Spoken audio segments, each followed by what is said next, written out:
And we are live. There we go. Live. All right. And I totally forgot about the damn Twitter account. I knew I was forgetting something. Who's the pothead of the group here? I believe I have that role. Yeah, it doesn't mean I don't screw things up.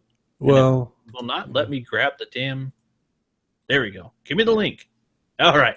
I'm grabbing that. Welcome to the next element. I was going to say welcome to the next element. I was going to go somewhere with that, but I'm just going to let it go. I am playing the piehead tonight. All right. Welcome to Cmyk TV podcast. We are back on the two-man crew again due to late night shenanigans with time zones and Canadians and Californians and people not getting sleep. And shit happens. So I am your host, Anthony Bachman. Today I have with me Mr. El Jaquez. Hey, I'm over here. Yeah. So Colorado and Idaho are able to show up, and everybody else is slacking. I think it's a time zone thing. It's definitely that's what's. Let's go with that. Yeah, it seems to be our biggest problem. So yeah, at some point we're going to have to figure it out eventually. Well, you know, all these podcast or these conventions we all go to. It's a good time to catch up and do those podcasts live together. It's a different element. Indeed, yeah, but it doesn't work too well for this show since we're trying to do this show weekly to keep up on all the actual comic book shows that are coming out. And as we figured, once con season starts is really when these shows kind of ramp down. And so, yeah, I'm not sure how we're going to handle that, going forward, but it's something we'll have to figure out. Well, there are stars of these TV shows at said conventions that we all attend. So, I mean, that's an option. Very true. We could drop in little segments of interviews or such. Yeah, we do like little CMYK TV like interviews when you talk to them specifically about the shows. That'd be kind of cool. Yeah, see? Look at this, brainstorming live in front of the peoples. That's right. So, all right. I did actually watch the shows. Well, actually, the CW app has been an asshole. Are you having trouble with? I've heard people say that. And I've never had any trouble with that app, and I missed one episode of something last week, and I watched it on my TV while I was doing some work, or on my computer on my other screen, and I had no problem. So yeah, I don't know what it is. Some people seem to have trouble with that app, and works for me. I was able to watch Flash and Supergirl, so I'm caught up on that. Okay. But Arrow, I got about 2/3 of the way through the episode, and it keeps crapping out on me. So I can comment about what I saw, but that's so strange. You'll have to spoil me for the end. All right. I'm okay with that because I'm going to watch it anyway. All right. First, let's start with the Fox stuff. Because I know you're not watching Lucifer. Did you go back to Gotham or not? Are you still not on that one? I'm not. I never really have jumped onto that one. That one's just kind of like, well, let's see what hopefully Bruce is up to this week. Okay, I'll hit those two real quick. Gotham's been cool. They got Ben McKenzie. James Gordon's back on the force. Found out that his boss got infected with the Mad Hatter's sister's blood. So he's basically been going nuts the last couple of episodes. And so you got fucking has Michael wearing a hat. No, it's Michael Chiklis is infected with the blood, and he's been going around. And this episode he started killing people because Jarvis Tetch's sister, her blood basically made people like rage out if they got touched by her blood at all. And so so it was this weird thing where she ended up dying trying to get away from her brother, and then in the death scene at the crime scene as they're cleaning it up, she had been impaled on this pipe. And then her body fell down, below, and all the GCPD are there cleaning everything up. And the police commissioner's in there checking stuff out, and he looks up, and a drop hits him in the eye. So just one drop of her blood, and this was like 3 or 4 weeks ago. And so it's slowly been infecting him and changing him because he had this wicked injury from Azrael where he got stabbed, and so he's been walking with a cane. And after like 2 weeks, like, he was angry about something and gets up from his desk to grab the phone and realizes that he's like on the other side of the room and he's not using his cane because like it's also healing him as well. So of course at that point, he's not going to turn himself in. Like he's angry all the time. Well, it's something where like it makes it real easy for him to get angered And then, it goes to the point, like, you see he's basically got super strength. Like, he's grabbing a chair and he's yelling at a guy. And when he pulls his hands away, there's indents in the steel chair where his fingers were. Yeah, so basically he got super strength again, just like he had in, what was that? Well, he was the Thing. And then there was the ABC show where they all had superpowers. He had super strength on that. So, yeah, Michael Chiklis really likes super strength from what I can tell from his cast. The Shield? Well, no, the Shield was when he was a cop. I know. And he was completely insane. I don't think he had super strength on that, though. I think he just shot motherfuckers. I still need to go back and watch that one. I've heard good things about that. Is that not a strong quality? It could be. It could be. Just shoot people with no remorse. But yeah, so that was good. Ben McKenzie was dealing with all that and getting back on the force. And then Riddler had the new girlfriend that looks exactly like his old girlfriend, which was all kinds of creepy. She found out about Riddler being psycho. Basically, Mayor Cobblepot realized that he's in love with Nigma, and so he tried to break them up. And then when it didn't work, he actually sent one of his goons to cut her brake line. And so Nigma's girlfriend's dead again, and he starts, like, Nigma's seeing things like he's out of his fucking mind, and basically Penguin has him back. And it's one of those things, it's like, we all know in the long run, Nigma's going to figure out what happened. And in this episode, he starts, like, she died at the end of the last episode, I think. And that in this one, he finds out from a blind homeless man that she was screaming before her car got hit by the train, and there were no skid marks. So he knows that there's something wrong. And then Nigma goes and checks out the car and realizes that all the techs supposedly missed that her brake lines were cut. Because he actually, like, gets under the car and looks for himself. So, of course, Penguin had the brake lines cut and then paid somebody off to not find the evidence. And then, of course, Nigma goes and finds it. So it's just a matter of time before Nigma finds out that basically the guy who was in love with him killed his girlfriend. And so it's going to be really super creepy. And then I actually realized I was actually 2 episodes behind on Lucifer. I thought it was just 1, but I was 2 behind. So I watched after Monster. I can't remember what the one episode was called. The new one was called A Trip to Stabby Town or something like that. Funny-ass episodes. But basically the first one was the Shrink is getting over the fact that through the whole first season and a half, Lucifer's been going to see a psychiatrist, trying to deal with his problems, with his dad and all this weird stuff with his mom and being on Earth and being blamed for everything that's evil that's ever happened. And she kept, harping on him. Quit talking in metaphors. Tell me the truth. Blah, blah, blah, blah, blah. And so, like, 4 episodes into the season, he finally was like, if I told you the truth, you'd lose your mind. And she's like, we can't go any further if you keep lying to me. And he's like, all right, fine. You want the truth? Here's the truth. And he literally drops, can't handle. Yeah, well, he drops his disguise. And so all of a sudden he's sitting there still wearing the suit, but like he has no skin. And he's like this, this weird looking demon flesh thing. And she's just sitting there going, like, just it breaks her fucking mind. And then at the end of that episode, like, he just gets up, walks out, and she can't deal with it. So this is 2-3 episodes later. She's finally wrapping her head around it. And Maze, one of the demons that he brought up with him from hell, who was kind of his right-hand man, has been on the outs with Lucifer, but had become friends with the Shrink. They end up, like, they had gone to like a girls' night out thing and had become friendly. And so Maze had been looking at her as a friend and went to go talk to the Shrink, and the Shrink freaks out, realizes, oh, you're actually a fucking demon. Like, you're not even human. Like, this is insane. And so during that episode, basically, they finally come back to being friends. Maze, who's been looking for looking for a job because she couldn't figure out what the fuck to do, has been going off and doing all these weird ass scenes where, like, she's going to try to be a school teacher, try to do all this other shit, and like nothing's working. And then she captures this guy, turns him into the police, and says, "Oh shit! Did you know that hunting humans is a job?" And so now this demon, who was born in hell and raised to punish people, is now a bounty hunter. So she has the perfect job because now she gets paid to track down and torture humans. And, as long as there's something that she can turn over, at the end to the courts. But yeah, so she finds a job in that episode. And then the newest episode they were going after the dagger of Azrael, and they find out that fucking Lucifer's mom basically dug it up and gave it to a human, knowing that any human holding it would have a compulsion to murder somebody. And it's fucked up because this dagger, if you kill somebody with it, their soul gets erased.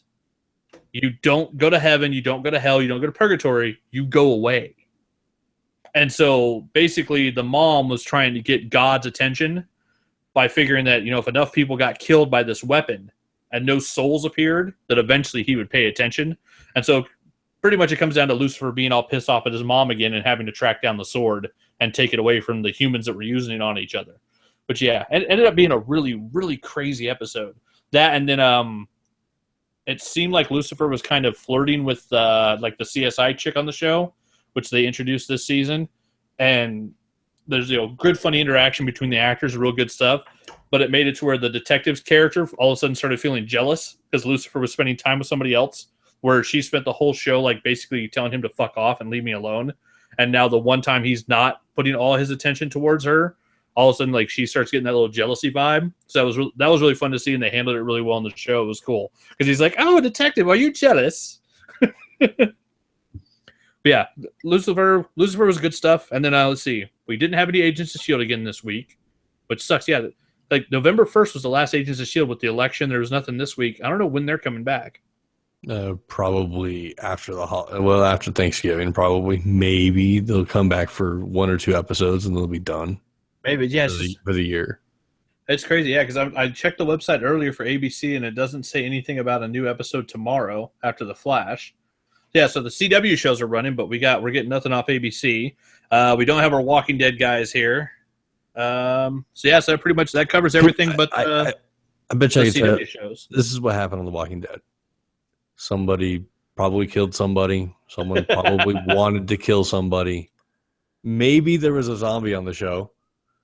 Actually, I did hear this week, apparently Carl got to kiss his girlfriend. So I'm assuming Chandler Riggs, might have just had his first on-screen kiss this week, which might be kind of creepy in a show where he's probably covered in blood, killing zombies, and wearing a fake eye hole thing to cover up his real eye to make it look like he doesn't have an eye. Like, I don't know.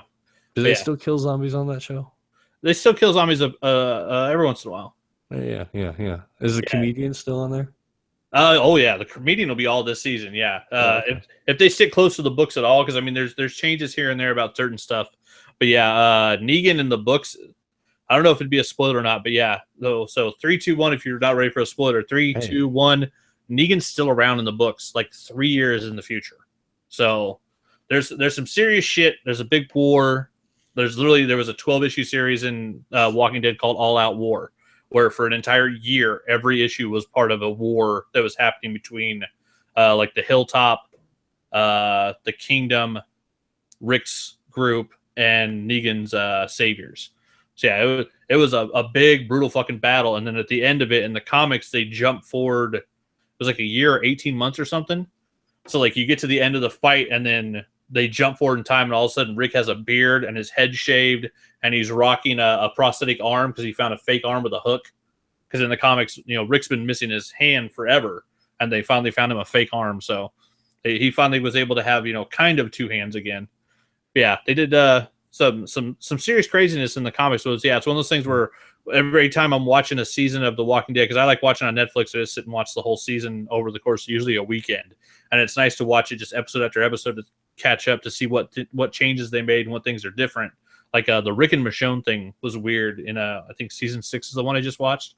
In the comics, I don't think there was ever even a glimmer of them hooking up. And on the Walking Dead TV show, like, they're sleeping together. It's like, okay, that's kind of weird. And not weird because it's, a white guy and a black chick. Weird because it's Rick and Michonne. And having read those characters for so long, like, it's just not a couple I would ever see. But the actors did some really good scenes with it, and it was really cool because you basically have Michonne being almost like Carl's mom now on the show, which is awesome. And yeah, the actress that plays fucking Michonne is just a badass. So any extra scenes with her in it are great. Well, yeah, Slut Wife was, she sucked. Which what? Slut Wife sucked. Well, that's true. I mean, zombie apocalypse. There's no one around. No one. And she wrecks a fucking car driving back to the prison. Like, flips it, wrecks it. There's nobody on the road, lady. Like, that was some of the funniest shit I watched. Because I love that actress because I watched her in Prison Break. And so I got, Sarah Wayne Callies. And I loved her on Prison Break. She was so good as the doctor. So good as, playing the foil to Lincoln Burrows and Michael Schofield. And, so many, great opportunities that she had over the course of that show, basically playing, you know, that character in different ways. But yeah, I just really didn't like what they did with her with Lori on the show. They made her unlikable almost. Like she died, you didn't care. It's like, yeah.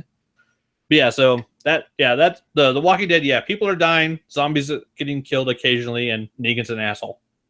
Moving on. So that brings us to our CW shows. So we had 4 new episodes last week. So we had Supergirl, we had Flash, we had Arrow, we had Legends. So Supergirl, we got the Parasite, which was awesome. That was really cool. And the CGI was on that was really good. And they did it like basically John Carpenter's The Thing. They dug up a wolf that was in like 10,000-year-old ice, and the body was still warm, which was super creepy. Yes. And then I love the scientist. He's checking it out and going to do a dissection, and then somehow all of a sudden he decides, I'm just going to shove my hand in there. Well, how the fuck is that part of the autopsy? Right. I don't remember that being a step. You but it's a great, storytelling device, though. Indeed it is. Yeah, so you do the Y decision, you pull the skin back, and you shove your hand in the carcass, and then you go, oh shit, I can't get my hand out. Right, so we had the Parasite overtook him, started making him more and more stronger, and then of course draining humans was one thing. When he gets his hands on some superheroes, he gets even stronger. And then we get he drained Supergirl, he drained Martian Manhunter, he's running around kicking people's ass, and so Mon-El actually shows up, tries to play the hero for once. Yes. And then we get the introduction. But he got to get a talk from Alex. Thank you. Yeah, the sister basically went to the bar and called him a coward. Yeah, so, he showed up. Well, and then I like the fact that too, even though once he was there, he wasn't really ready to get in the action until Parasite threw the car at the little girl.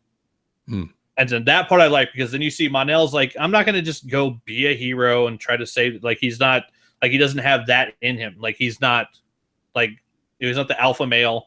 He doesn't need to be the big guy. He doesn't need to be the hero. He doesn't need to be the shining star. But when he saw a small child in danger, he had no problem acting, which I like that, because it's a very different play of the type of character and superhero that Kara is. Because, Kara would instantly be there to stop the guy from hurting anybody, doing anything. And Mon-El's like, I don't really care. Okay, this fucker's trying to hurt kids. I'm going to go kick his ass. Right. And then big introduction into Alex and lesbianism. Or some lesbionics, as I like to say it when I see it on the boob tube. Indeed, yeah, there was the lesbionics. We got Alex, came out like completely to Kara, and then of course, said that reacted oddly. Yeah, which I think they played it up a little more. You'd think that the alien sister would be like totally cool with anything that Alex said, right? Be like, and like just accepting, you're gay, cool, like all right. What is that? What is that anyway? Oh, okay, cool. Right on. But it seemed almost like they were playing it off a little bit, like, because it's not like Alex blatantly said anything. She's just kind of hinting around, and then I was going to use the term pussyfooting, but it seemed really wrong. She danced around it. But and then of course she comes out to Maggie Sawyer, the cop, and puts a big old smooch on her. And then gets shot down, just super hard. Yes, like it's like, oh no, it's like you're a little rookie lesbian and you don't know anything yet, and so I'll be your friend, but we're not gonna date. Rookie lesbian. It's basically how she made it sound. She's like, I'm in the pro leagues and you're AAA ball, and you're not ready to play with me yet. Yeah, so that it was kind of harsh. But she got shot down, and then the big thing for the episode was we got the introduction of Guardian. We got James Olsen in the suit. Getting help over the headset with I want to say Webb, and that's not right. Wes? No. Wesley? Damn it, I can't think of his name. But getting help from the tech guy in the van. And we got Guardian's got a motorcycle, he's got the shield, he's got the helmet with a voice changer, which I like. It's a voice changer. It's not Makad Brooks trying to do right. He's not doing a bad Christian Bale. Yeah, it's fucking. He's actually got his voice going through a modulator, so we're getting a different an actual change to his voice, and then it was cool. Yeah, so we got the throwdown, Parasite's defeated, and then they're dealing with Martian Manhunter still being hurt, and they figure out the only way to save him, because Kara basically got drained of solar energy. Martian Manhunter somehow got drained of blood, and so Parasite like sucked most of the blood out of John Jones's body. So knowing that there's only one other Martian on the planet, they go and get Megan and have her donate blood to John, which she doesn't want to do, and pretty much Alex forces her to do it. Now, does she not want to do it because she's a white Martian, or Yes. does she not want to do it because of Martian law, whatever, custom, whatever? No. You know what I'm saying? Yeah, but no, it's because because she's the white Martian that turned on the white Martian, so she didn't believe in killing the green Martian. She didn't want to be a racist. She didn't want to be an asshole, and so that's why she left the planet. So is that why he's shaking at the end? But it was at the same time, having also watched this week's episode, I know what's happening. But at the same time, she knows that white Martians and green Martians don't have the same physiology. So even though they share the exact same superpowers, and even though they're all shapeshifters, there is a reason that white and green Martians are different. And so a little bit of that gets revealed in this week's episode, so that people, that might still be watching it right now will get caught up on. But yeah, so last week was good. Yeah, we had very massive superhero throwdowns. We had character growth. We had introduction of a new hero from Metropolis. Yeah, the fact that they got a big buff fucking guy to play Jimmy Olsen makes a lot more sense now because he's playing Guardian, and so it's not the guy looks good in a t-shirt. I'll give him that, but it's not they're putting it to work now. He's not just eye candy, which I did like that. No, isn't Tech Guy, because whatever his name is, didn't he working with Supergirl as well? Yeah, well, because he now works kind of a double agent. A little bit. Win Scott. Yeah, we were close. I was gonna say Webb. Yeah, I knew it wasn't right though. Webb Wes. So you put two together, It was a W. But yeah, so because he went from being the IT guy, he went from being the IT guy at Catco to now being basically an IT guy for the DOE. So he's helping hunt down aliens, but he's doing it for the government and building and getting to play with all the fun toys that they have there that the civilians don't have. And so using that is also, they reveal that basically having access to the tech and the information that he has at that job is what helped him build Guardian's suit. And so he was basically taking information he had from the job that he's working to build a suit that he knew James could put on and basically not go out and get himself killed. Despite the fact that he wore the hell out of him, that he might get killed if he goes too early. Damn, that's a huge cup of coffee. It's my Spider-Man cup, man. I love this cup. It's not that big. It's only half the size of my head. I got another one in my cabinet that's the size of my head. It's a huge cup of coffee. I needed one more cup for this late night episode. It happens. But yeah, so another good episode. And then having watched this week's, lot to talk about next week. It's good stuff. And then Tuesday night was The Flash. Another fantastic episode. The whole big thing about this one was that Wally finally started hearing the calls from Alchemy. Yes. Telling him basically doing his best. Like, is it just me, or he's doing his best Jigsaw voice, right? That's what Alchemy's doing. I want to play a game. Like it sounds like somebody doing Tobin Bell's voice. Like I almost wonder if it is Tobin Bell doing the voice. I'm gonna look that up. But yeah, so we got Alchemy calling to Wally. They actually tried to lock him in the tube so that he couldn't get out. Right. Begged what's her face, his sister, to let him out. Yeah, Iris. Thank you. She opens up the door. He hugs her for a second, then he's just like, Alchemy calls out to him, and he's out. So I'm out of here. Well, then and he kind of goes, completely changes. His entire demeanor changes. Yeah, which you got to think it's they're probably blaming it on like the pain, because it looked like Alchemy was actually hurting him, and so that was kind of weird. But then we also got like he flipped out and then goes to take a swing on Iris, and she cold cocks him and puts him back in the cell. Which I love that scene, because it's like he's the one that's trying to be a superhero, and the one person that we know is never going to get powers is Iris. She's just a normal person. She's a reporter. She's the lightning rod. That's what Iris is. If people don't know, Iris West is the lightning rod. No matter what happens to Barry, as long as Iris is alive, he can find his way back to her, which they've proven in the comics over and over and over again. But yeah, she straight cold cocks her brother and tosses his ass back in that cell. And then while they're dealing with that, we're dealing with on the other side of the cast, we have Cisco has found out that Daniel Panabaker is becoming Killer Frost. Yes. And has superpowers, so that was pretty cool. That reveal was pretty cool. Yeah, she just freezes the glass. She's like, yeah, frozen. He's like, oh no, you're becoming her. And then and then she has him vibe her to see, am I actually becoming like the Killer Frost that they know from the other dimension? And of course, he vibes into the future, and he sees a fight between him in full vibe mode, shooting vibrations, with the sunglasses on, and her in full-on Killer Frost white wig, chucking icicles. But the funny thing is because he lies to her at first and then tells her. But what we don't know from that scene is any actual, like, why. Context. Yeah, there's no context. It's they're fighting. Right. We don't know if they were forced to fight by a supervillain and that they're both good guys. Like, it's one of those ones like where they show you just enough to say, okay, yeah, she's throwing icicles at him. But it's very easy for the writers to go, oh, yeah, well, this is why that had to happen. And so we'll get to that point in the future. It's like, oh, no, look, they're still both good guys. Right. And she's just like determined to become a baddie. She's determined to become Killer Frost. Yeah, it seems like she wants to at this point, honestly. Mm-hmm. It's like she feels like it's fate. It's just going to happen. So she might as well just start being a bitch to everybody. Yeah, like there's no reason to fight it. Right. Let's see. I found that weird for the character. She's dealt with a lot of shit, and for her to say, fuck it, I'm gonna be a bad guy.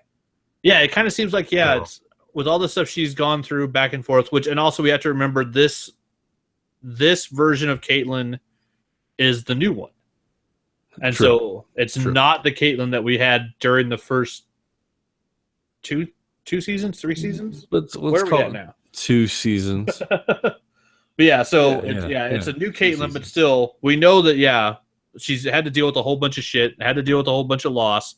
But at the same time, there was always that like constant hope with the other Caitlyn that things weren't going to go bad, things were going to be okay, and and life would keep getting better. But it seems like now she's just like, I'm going to be a supervillain.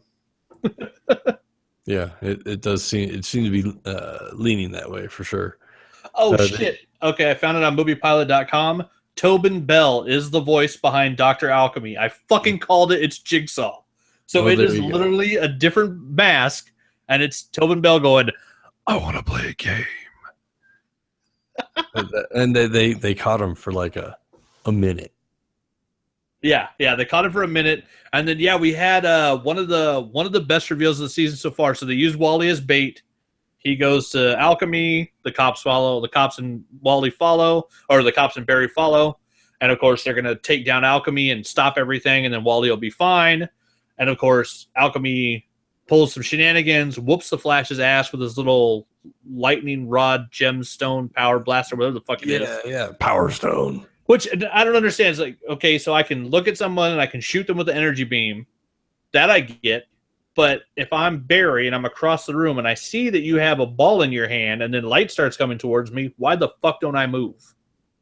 Because it seems like he just stands there and lets Alchemy shoot him over and over. Or Alchemy's doing it so fast that it seems like Barry isn't moving. Yeah, but I mean, we don't think that Alchemy's a speedster, right? Well, I'm just throwing it out there. That was the one thing I've had trouble with was every time Alchemy's shown up, he keeps blasting Flash, which this is the same Flash that fought fucking Captain Cold and Heatwave. Right, so he's used to someone pointing something at you. Something's about to happen. Move. Yes, he knows how to do this. I agree. Be in front of the motherfucker. And Barry just keeps being in front of him and getting knocked on his ass. But then, we get Alchemy disappears. Wally grabs the stone. And so he starts changing. And we see Barry seeing weird light going through the room, but nobody else is seeing it. And so it's the introduction of a speedster so fast that no one else can even visibly see what's happening. And then when we see it from Barry's point of view, that speedster is so fast that literally we're only seeing little glimpses of like gray and white, which I thought that was really cool. Like, he's moving so fast that even a speedster can't see him. But to the rest of the world, he's invisible because he's moving so fast. And then, we get Savitar actually grabbing Barry, slamming him up against a wall, and basically just talking some shit. And I never liked the costume of Savitar in the comics because he's got this weird headpiece, and like his whole costume just didn't seem to work. But it was a great concept, Savitar, the god of speed. And this one looks like a fucking Terminator on steroids. Like, he was head to toe metal, all hard angles. He looked like Bruckheimer just made him out of metal. Like, just crazy, like, transformer triangles and shit. Like, it was a cool look. What did you think about Savitar when you saw him? At that point, again, the app was being weird, so I was getting, buffering issues and whatnot. But from what I saw, it was very impressive looking, and I was just like, okay, what is going on? Like, what just happened? I had to go back and try and watch it again, and that didn't work out so well. But cool concept, very cool concept, and so Savitar was the speedster we were seeing. Yeah. So the way I'm understanding is it was the new fastest man alive, as I'm seeing in this article here for Cmyk magazine. But it's Savitar, who, if you've read in the comics, as the god of speed, which it's one of those things where, anytime you're dealing with the Flash, the other opponent has to have speed or time travel or something that affects momentum. Because you can't put Barry up against a guy that throws a punch. Because if it's just a physical, strength or something, it's too easy for his character to get around. So it has to be someone that can manipulate some other form of element. What about Mike Tyson? Yeah, Tyson's not fast enough. Barry will whoop his ass. Well, I saw him in that Ip Man fight. That's all I'm saying. I saw someone was showing that earlier. Like, is this real? I'm like, yeah, it's real. It's from the third fight in Ip Man 3, which it's funny because if you really watch those 3 movies, it's really disappointing that that's like the last fight that they're ending with, because there is some amazing fight choreography between Donnie Yen and the rest of his crew throughout those films. And though it is a cool fight because it's, like badass Donnie Yen playing, the guy who taught Bruce Lee Wing Chun. I was going to say Kung Fu, but Wing Chun Kung Fu. Ip Man. But it's him fighting a boxer who's played by Mike Tyson. And the way they go about that sequence, like they kind of made it work. But at the same time, it's like, Donnie Yen would just keep kicking him in his fucking knees until he fell down. Right, like, it's a boxer. It's someone that has no use of their legs as weapons.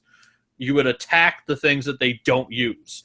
But it's awesome because it was all about the power of Mike Tyson versus Donnie Yen. But and in that instance, just like with Bruce Lee, speed wins. Speed almost always wins. What was it? McGregor said speed beats technique. Yeah. Technique can be great, but if I get there first, you get knocked out, motherfucker. Yeah, and exactly. Donnie Yen is quick, and I'm so excited to see him in Star Wars, dude. Kung Fu Blind Jedi? What the fuck? Oh, that looks so good. Looking to be a good movie, but let's not get too off track. Very true.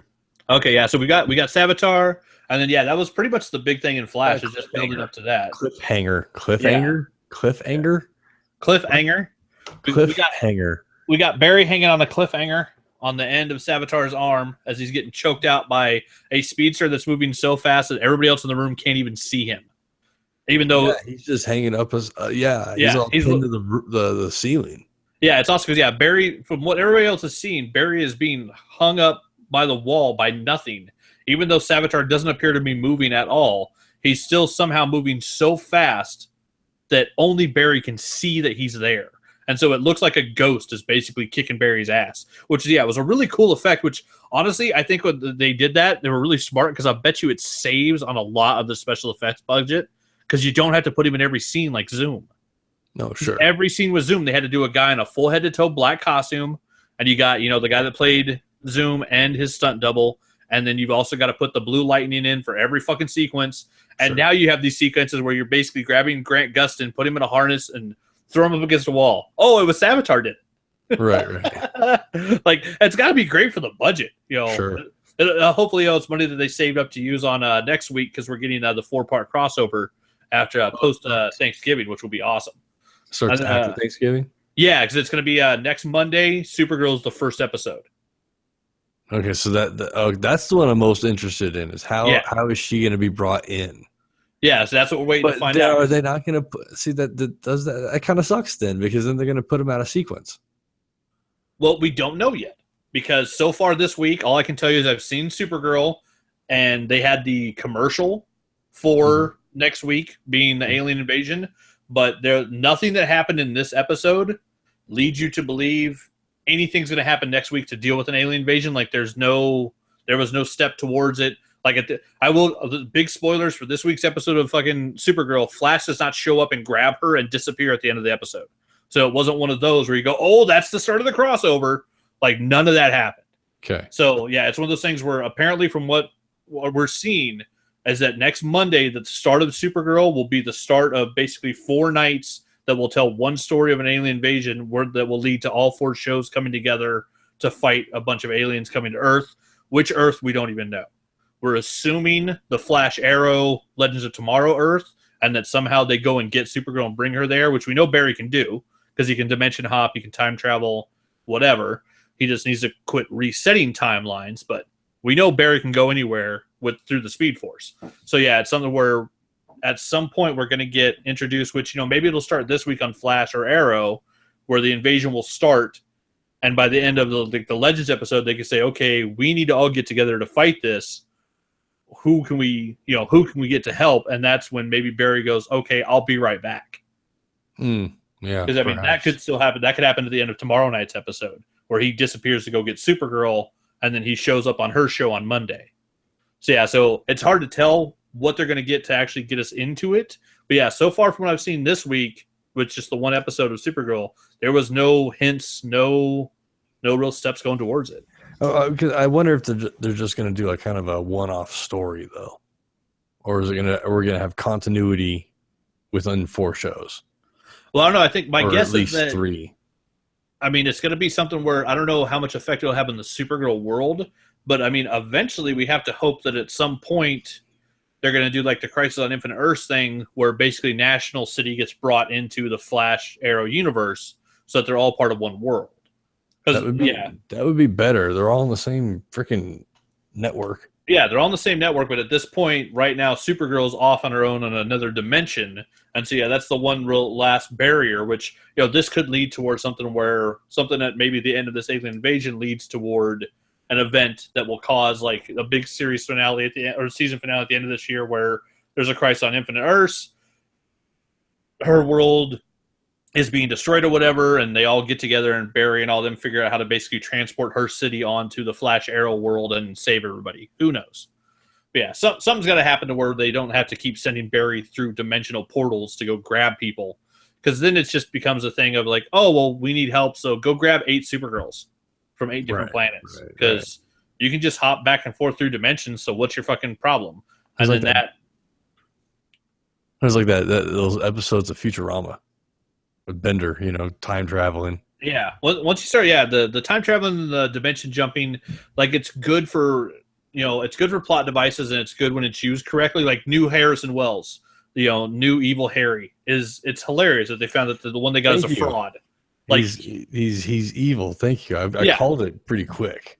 Well, I mean, I don't even know if this was really truly evil, because like the first one was evil because it wasn't actually Harrison Wells. It was Eobard Thawne. Yes. This one is evil in the fact that he's full of shit and doesn't know anything and acts like he does.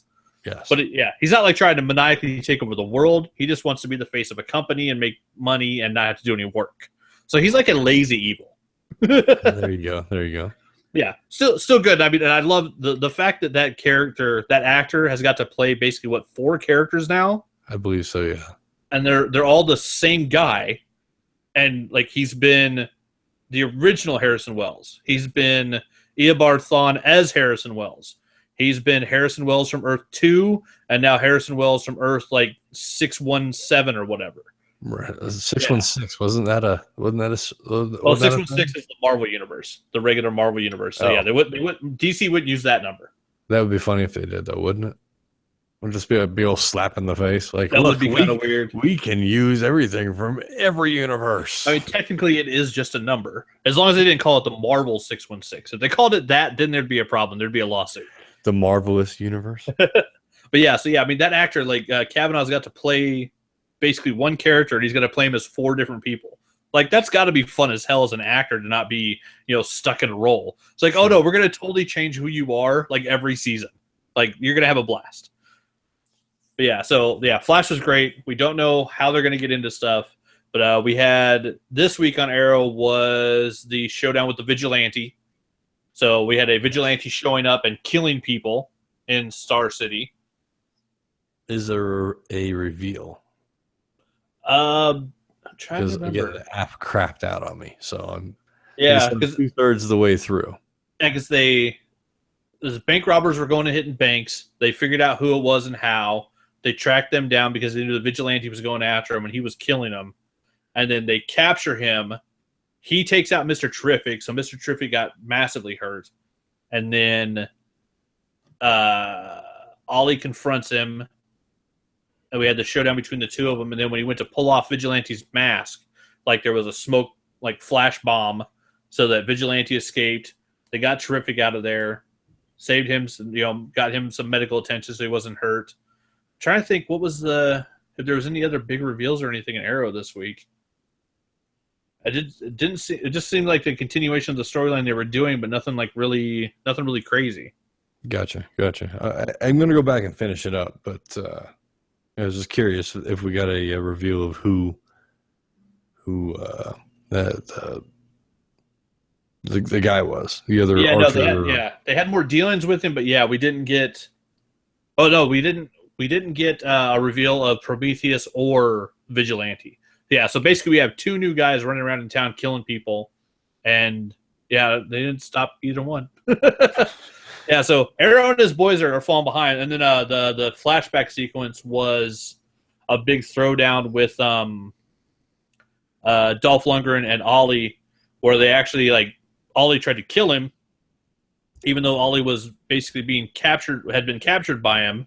He got the upper hand by basically faking that he was way more injured than he was. He shoves a knife through fucking Dolph Lundgren's hand and then puts a knife to his throat and tells all the guys to back off, challenges him to a fight.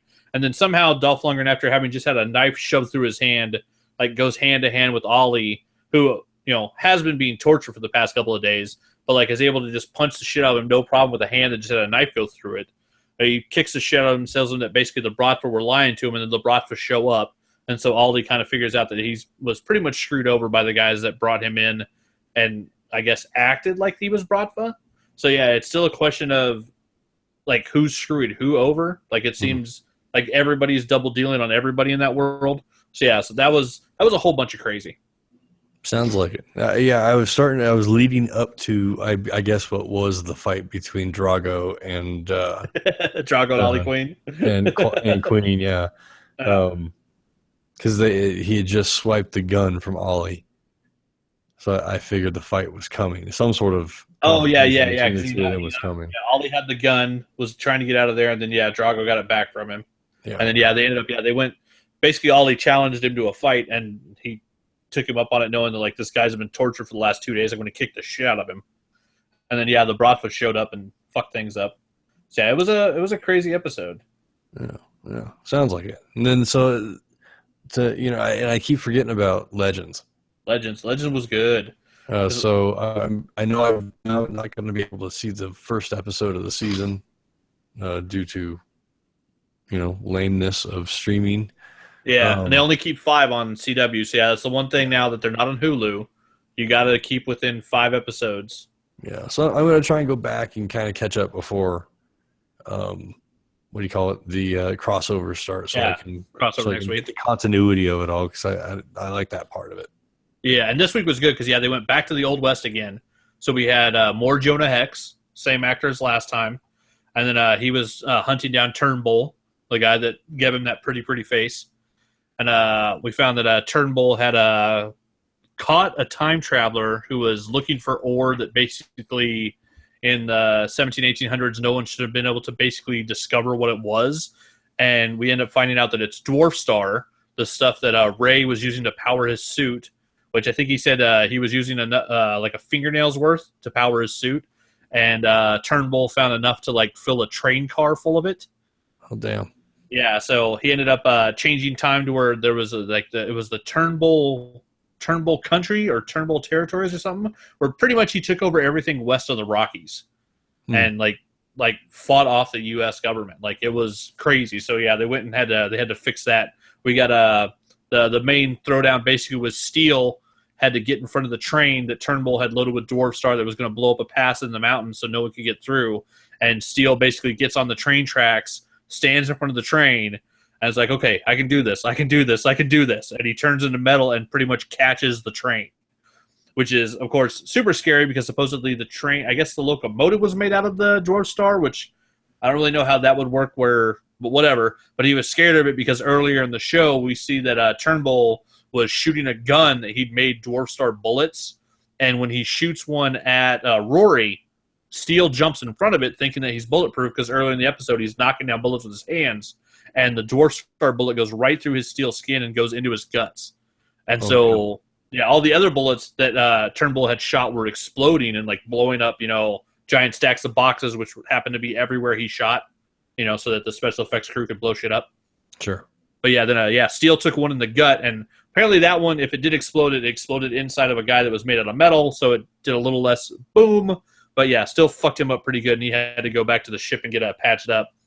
So yeah, then he faced down with the train and was a little scared. And then the main other story arc was really just that Jonah Hex didn't like the idea of taking orders from White Canary, being as that Rip Hunter's now gone. And so Rip wasn't there to kind of run things. And pretty much she shows him that not only should she be in charge, but she's a much better leader than anyone else that pretty much Hex had dealt with.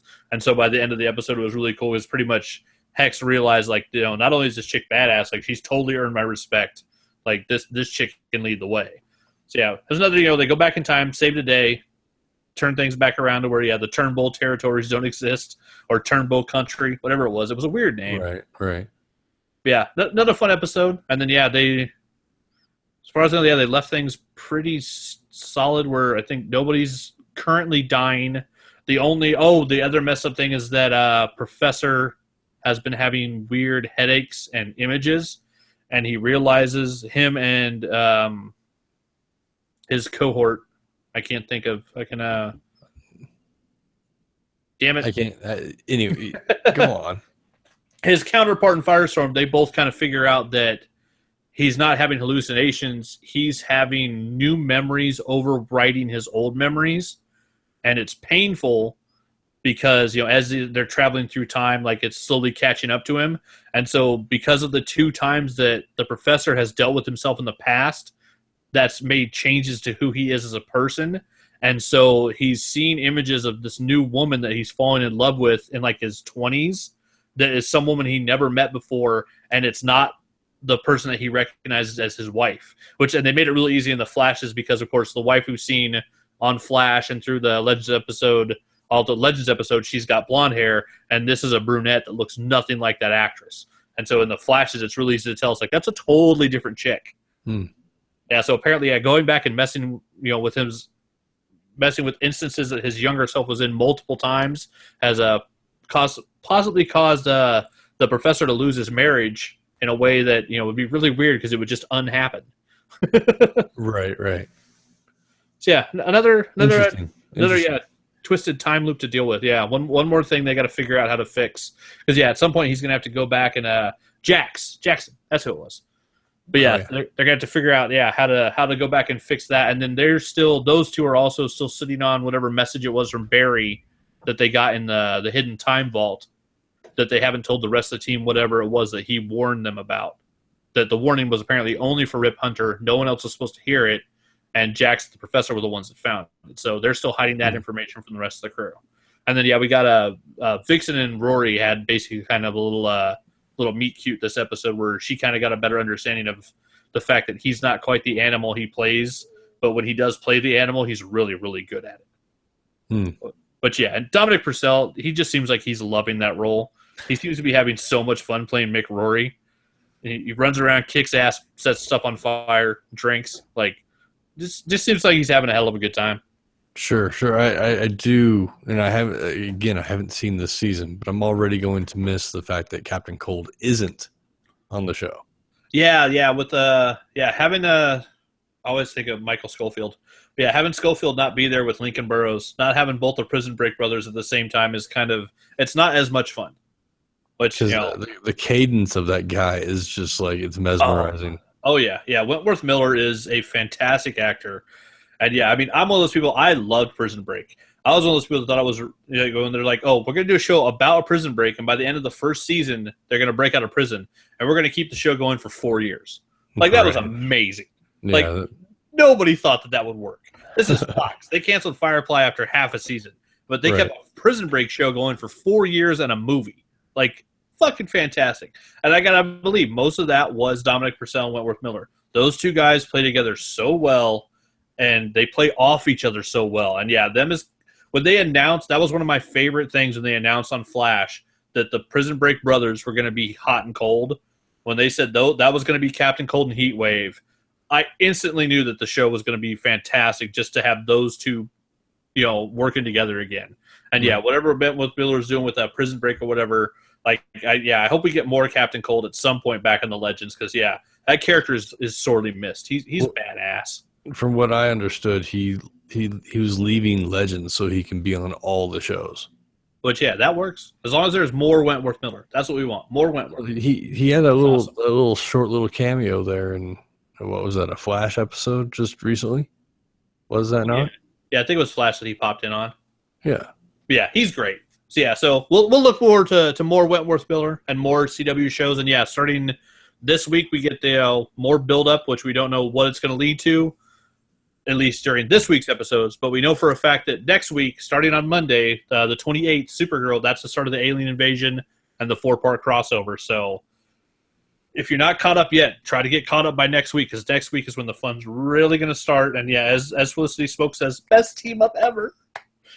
Yeah, I'm really looking forward to it. When we, Francis and I spoke to the cast of Arrow during San Diego Comic-Con, when I mentioned the crossover, everybody was really excited. Nice. I mean, it seems like it's going to be one of those ones where, yeah, whenever they get those casts together, like they seem to have fun. Like, yeah, like even the photo shoot that they did with Entertainment Weekly, it looked like all those actors had a hell of a good time. Oh yeah, those guys, they're all like brothers and sisters. They all just had a goofball great time. Yeah, so I'll be looking forward to that. And yeah, we'll be back with you next week to talk about this week's episodes. So until then, Josh, let the fine folks know where they can find you at. You can find me at 303_ on the Ninja. Wait, on the Ninja. That would be sweet. On the Ninja. 303_ Ninja on the Twitters and at POI Podcast for all our other stuff. And I am at Anthony Bachman. You can also find me at CMYK TV on the Twitters. And that'll do it for this week. Have a colorful week, folks. Bye. Bye.